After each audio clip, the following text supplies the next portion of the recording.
We have a medical alert now about America's most popular sleeping pill, and this one's especially for women. The FDA now says that the recommended dose for Ambein and its generic twin is too high, and they want to cut it in half. ABC's Lisa Stark has the story. There's been case after case of so-called sleep driving on Ambein and its generic Zolpidem. People taking the medication and somehow ending up on the road. It happened to this New Jersey woman. You hit something with your car.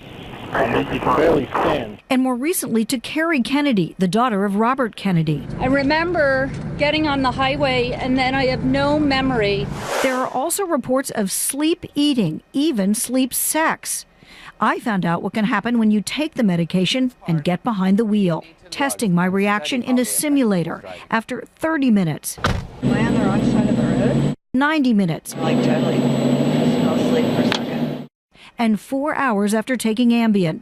It wasn't pretty. I just almost hit the car. So the label is clear. Make sure you get a good 7 or 8 hours sleep after taking this drug.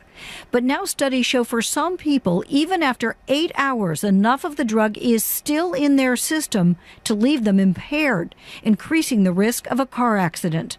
So the FDA wants the recommended dose for women cut in half to 5 milligrams for the regular version, 6.25 milligrams for the extended release. Reducing the amount of the drug will make it less likely you will sleep drive and more likely you'll be fully awake in the morning.